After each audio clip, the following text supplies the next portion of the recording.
Go. Hi class, my name is Tony Monsivais. Here we are again with another class assignment. I am glad to do this. This is our third assignment. I chose for this assignment, it's called Ocean Hydropower. It's going to be on the benefits, contribution, and evolution of hydropower.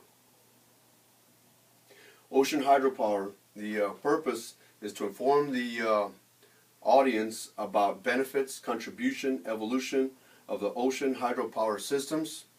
And the central idea is ocean hydropower is a new, not so new, affordable technology, and it promotes a higher quality of water consumption with minimal impact to the ecosystem. And when you say ecosystem, I think like you got my attention already. So we all consume water in some way, shape, or form. And water is needed to exist, and water is delivered to us ready to in a ready use. Most of us have no knowledge of the water production process and the impact to society. History shows discovery was owed to the Greeks and Romans.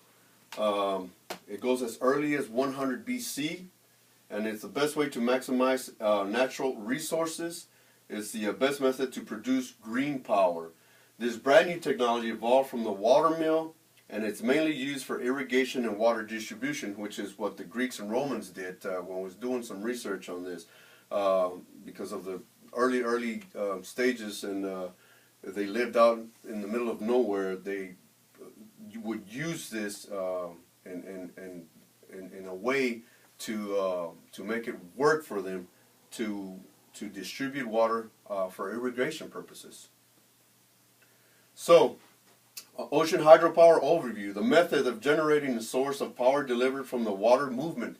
And sources are rivers, lakes, oceans, and any body of water. That's what I like about this. And we have an abundance of water. Did you know that over 20% of the world energy is produced by using hydropower now? And it's getting more notice with now these days with the global warming and all the negative effects of pollution. We're all going to the green cars, green this, everything's green. So hydropower is the best way to maximize and use our natural resources without negative effects to Mother Earth. Well-established renewable energy technology that is commonly used in countless parts of the world. Like I said, it's taking notice now, and a lot of parts of the world are adapting to this. It's a simple mechanical concept, and how does it work? Well, doing research, it shows water flows through some pipes called penstocks, which is right here. This is a diagram of it inside a hydropower plant. It's actually a dam that's being built. This tunnel you see here is what they call the penstock, which the water has to be channeled through to rotate these turbines, which a turbine is just like a fan, so to speak, if you get that idea, with a shaft, and on top of that shaft is a generator, which while it's turning, then it generates and produces electricity, and the electricity then it's sent out for service. Pretty easy, right? That's what I said. It's a simple mechanical concept. Okay. The expensive part about this is actually starting and building the hydro power facility, the station, the construction, everything about it is the initial mega cost. But once that is met, the benefits pay for themselves. The main two purposes is to provide potable water to the community and generate clean energy. Different uses, it's recreational attractions, boating, swimming, and beach-like activities, and potable water systems to be used. Reservoirs create that extra habitat for wildlife as well. So here we are with all these eco-friendly benefits from using hydropower. Just to give you a little idea of the hydrologic cycle. The hydrologic cycle is nature's way of recycling water. Lack of rain will constitute in less energy production and paramount in the hydropower stage. Variation in water due to seasons will also change the energy production. However, this is the hydrologic cycle here. You have the sun, snow, mountains, a body of water was being evaporated by the sun, which turns to clouds, which then the clouds turn around and gives us rain, and the rain falls in the shape of snow or just rainfall on land, it collects again in the body, which just then starts the cycle all over again. So hey, if you ask me, this is an abundance energy source for energy. Statistics show that the first plant was built in 1879 in Niagara Falls. That would be the first slide up here. Okay, and then China has one of the largest plants called the Gorges Dam. It's a gravity dam. Completed in 2008. It's 1.5 miles in length and 600 feet high. So this thing is humongous. Another one is the Grand Coulee Dam, which was built in Washington State, completed in 1974, and is 290 feet high. Ocean hydropower. The ferocious ocean power equals significantly lower electric bills because in an abundance of water, that's where we benefit, not only with the ecosystem, but the electricity itself. It's a few cents vice dollars using the other sources. So ocean energy is accumulated by tidal energy, wave energy, current energy, and temperature.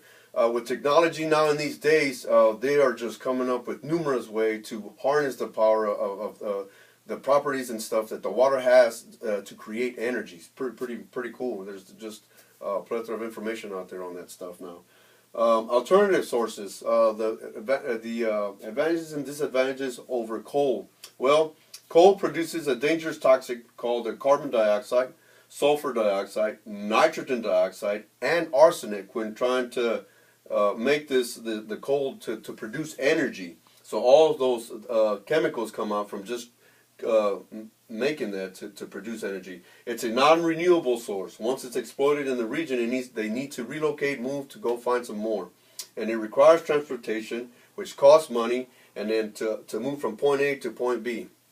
And you can see that's where electricity, we're going to pay more because they have to make up these differences, obviously, with the money. Another source is natural gas. Natural gas is a complex evolution. That's going to cost money already. It's a distribution system that is expensive. It has to be excavated, and it's also a non-renewable source. And once it runs out, we have to pack up and move and find another location. It's highly volatile and it's difficult to detect due to its odorless, tasteless, and colorless, which I did not know. I learned that as I was doing my research. So you can see how that would be very expensive. And the consumer is the one that pays for this, you and I, obviously. The other one, number one source is oil. Everybody knows about oil. Oil is the number one thing being used right now. It's expensive. 75% is shipped from other countries. Non-renewable. It takes millions of years to form. It produces dangerous toxics like sulfur dioxide, sulfur trioxide, combined. Create sulfuric acid, which is your acid rain. Hydropower, the advantages: it's clean system, it's minimum to non-impact, it's eco-friendly, creates habitat for fish and wildlife, does not pollute, it's cost efficient. The cheapest source of power is renewable source, and as long as we have water, we will have power. Simple system, basic mechanics. The disadvantages: everything has a disadvantage, although very minimal. The private electrical sector will lose money, which is what they don't like, and the dam has to be paid for the construction, and maintenance is required to keep the upgrade. Summary and conclusion. Hydropower is a way to go if you ask me. In my opinion, it's an abundance resource. 70% of the world is water. Natural cycle, and it promotes oxygen and supply. I mean, what else could you ask for, right? For the ecosystem for generations to come. Water is the way to go. Resources. My resources will be posted in my blog at wordpress.com. Thank you very much for your attention. I hope you enjoyed my PowerPoint along with my presentation. Looking forward to the next assignment. Y'all have a good evening. Thank you.